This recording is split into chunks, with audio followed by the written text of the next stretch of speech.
Hallo zusammen, hier ist der Stefan vom 914 Sektor. Ich bin heute mal hier auf der Messe der Technoklassiker in Essen. Ich denke, eine der größten Messen Europas, was Oldtimer angeht. Und letztes Jahr waren es ungefähr 190.000 Besucher. Ich denke, das können wir dieses Jahr vielleicht noch toppen. Wir gehen mal rein.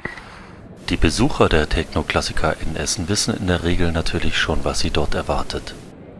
So findet man hier Automobile der ersten Stunden, Fahrzeuge, die irgendwann mal Legenden werden sollen und welche, die es natürlich schon sind. Und genau an dieser Stelle fragen wir uns nun, wo denn eigentlich der Porsche 914 heute steht. Die Firma Mittelmotor aus Bochum ist sicher einer der bekanntesten Betriebe, welche sich bereits vor Jahrzehnten des 914 angenommen hat und uns daher auch eine Antwort geben kann. Was wäre Porsche ohne die Firma Mittelmotor? Vor allen Dingen auf der Technoklassiker. Aber wenn man sich hier mal so ein bisschen umschaut, stelle ich fest, dass hier nicht so viele Mittelmotor-Sportwagen stehen. Dieser Sache gehen wir jetzt einfach mal nach. Ich habe eben gesehen, dass hier am Stand recht wenige Mittelmotoren sind.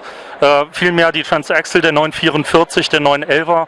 Wie sieht denn jetzt die Zukunft eigentlich aus vom Mittelmotor und vom 914 bei Mittelmotor? Das ist ja nicht unbedingt repräsentativ, was jetzt hier auf dem Stand steht, sondern wir versuchen ja schon von Jahr zu Jahr ein bisschen das Programm zu ändern, um auch zu zeigen, dass wir die ganzen Baureihen abdecken.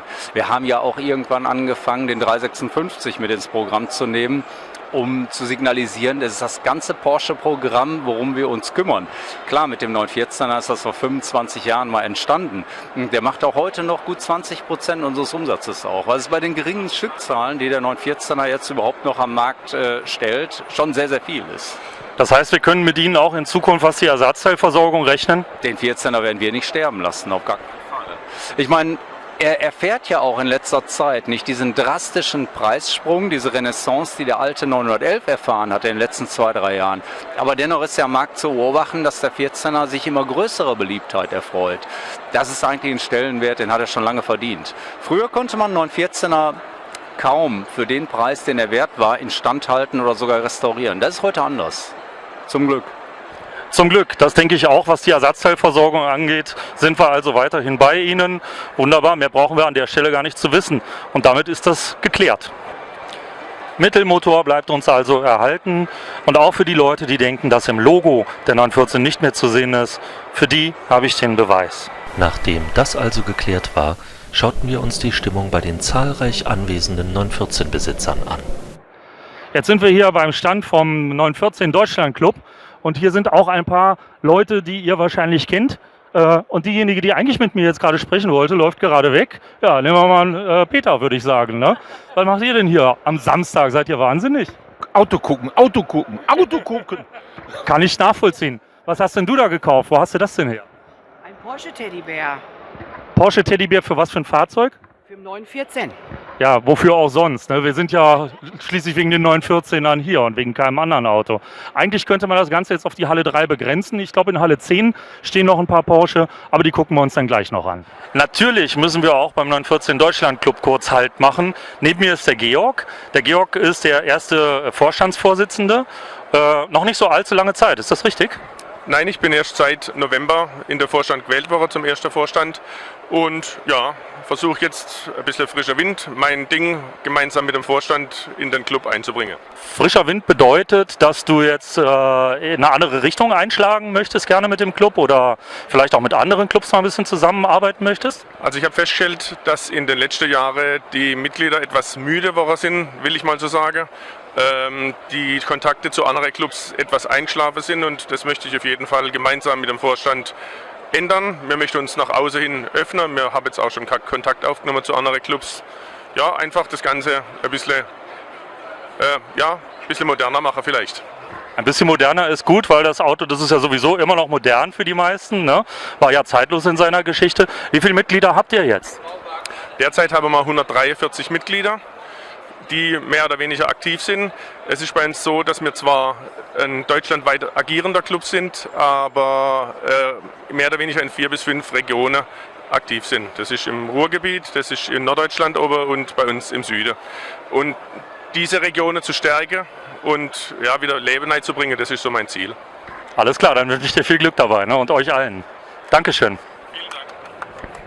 Natürlich waren auch noch andere 914 Clubs auf der Messe vertreten und vereinten sich, wie soeben vom Vorstand des 914 Deutschland Clubs angekündigt, bereits am gleichen Stand. Und hier war es auch, wo wir von Mitgliedern und Besuchern auf einen hervorstechenden 914-6 aufmerksam gemacht wurden. Hervorstechend jedenfalls schon mal wegen seines Verkaufspreises. Also fragten wir den Inhaber der Firma Jeanlin Vintage nach den Hintergründen.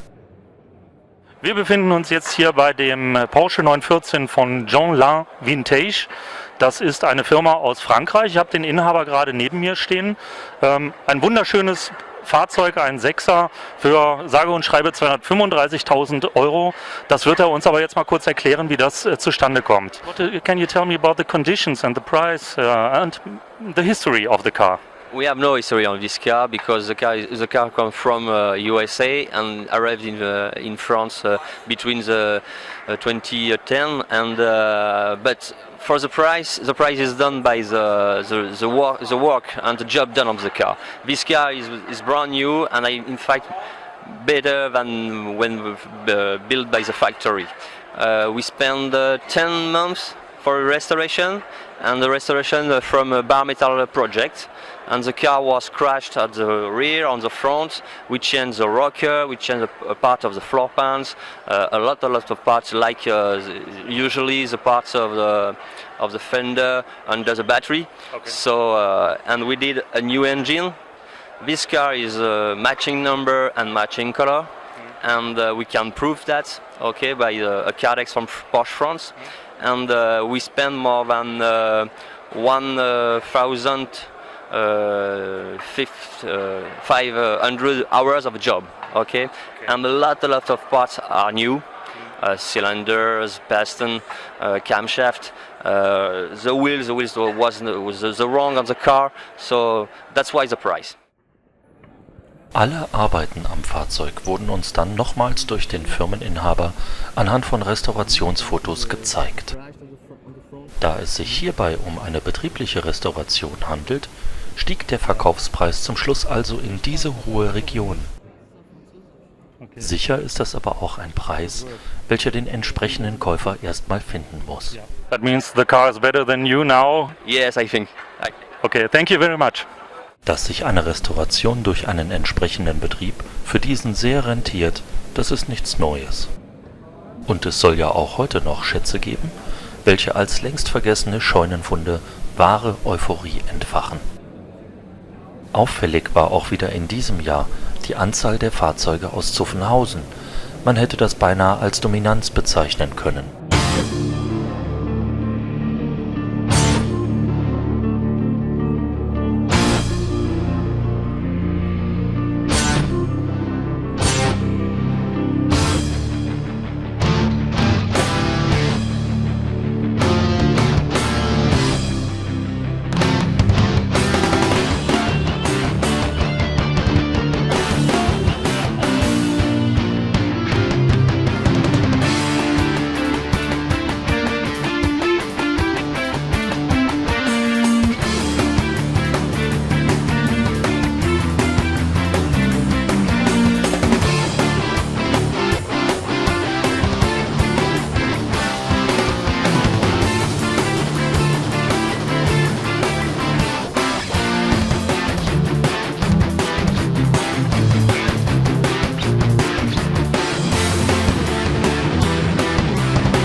Neben den vielen schönen Fahrzeugen gab es natürlich auch Ausstellungen durch Zulieferer und Fachbetriebe. Auch die JP Group ist auf der Technoklassiker hier vertreten. JP ist ja doch ein Name, der jetzt, was Ersatzteilversorgung angeht, mächtig viel zu sagen hat auf dem Markt. Ich habe gerade mal mit den Leuten, mit den Verantwortlichen hier gesprochen. Vor der Kamera wollte mir leider keiner Auskunft geben, aber ich habe interessante Sachen von diesen Herrschaften bekommen, nämlich zum Beispiel das SSI und auch Dansk zu dieser Gruppe gehören, zur JP-Gruppe. Das sind sogar Brandmarkings mittlerweile von diesen. Unter anderem sehen wir dann hier auch beispielsweise ein paar Wärmetauscher für den 6er, der jetzt mittlerweile von JP zu haben ist. JP ist im Übrigen daher nicht nur ein Großhändler, sondern auch Hersteller. Und so gab es auch dieses Jahr wieder mal für jeden viel zu sehen. Der Rundgang neigte sich dem Ende zu, als wir dann nochmals auf die 914-Fans trafen. Also ich bin immer noch im Rausch der Gefühle. Wahnsinn. Ich grüße den Sektor. Von mir auch. Liebe Grüße an den Sektor. Das ist total toll hier. Also alle schade für alle, die nicht hier sein können. Super. Auch der schönste Tag geht irgendwann mal zu Ende. So auch heute bei der Techno-Klassiker 2016. Ich bin todmüde. Ich glaube, viele Leute haben ihre Impressionen jetzt bekommen. Auch die nicht hier sein konnten, haben ein paar Einblicke bekommen. Und ich gehe jetzt erstmal ins Bett.